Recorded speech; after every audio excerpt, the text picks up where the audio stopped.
Hi and welcome back to the Huggers. We're going to show you some things we think you ought to have working on your car, and also things that were very nice to have with us, and things we wished we had with us. So first of all, the brakes. Very important. Check all the lines, everything, and so that nothing is leaking and all that. This car has only drum brakes, so I got all of those shoes new. Cleaned out the brakes. I refer to the Haynes book and used that. I've had that with me. I couldn't do anything without that book. It's great. You want your horn to be working, and you want your windshield wipers to be working, and want, of course, all your lights, and yeah, everything in okay condition to drive. And you also would want your heater to be working. It heats up very well, heats up very fast. Comes from the engine. You want your engine sealed off, good so you don't get the exhaust in. Also, so with that working, you're pretty good, even if it's very cold outside. And then the stuff that we couldn't live without. If you see under here, I have made a cigarette lighter. One attached it to the right side fuse here, which was nothing connected to it. You can decide what you want in that. And for that, we use all our devices. We charge our mobile phones, and if you buy one of these can get anywhere on the road.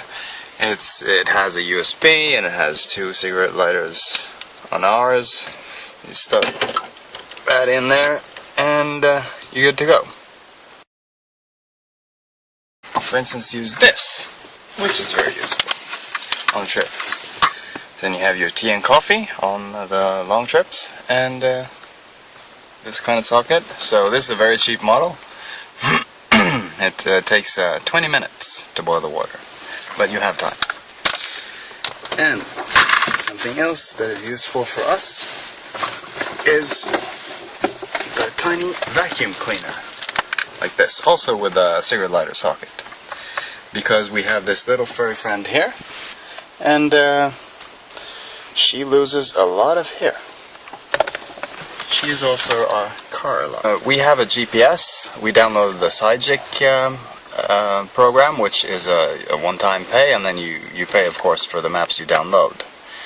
Even though you have the GPS, you would like to have some maps.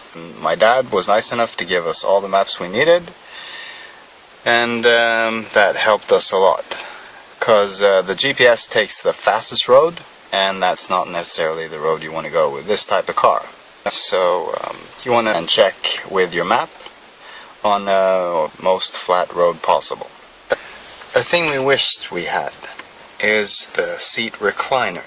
Take off the original mounting on the seats and put these recliners in, so that you can put your seat back all the way. If you then take your seat to the front all the way, then you can sleep in the car. You can also manually do this. Since we don't have it, you have one bolt on each side of the, I don't know if you can see down here.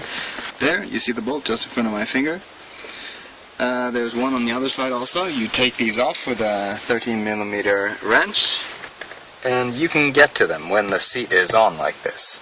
Take those off, and you can put the seats down with something underneath the back then, because it will take you maybe 10 minutes to get that done, but then you can sleep in it. So I think that was it. You should also remember to take out this is always on, and of course your light and all of this stuff. So I think that's it, so see you on the next video.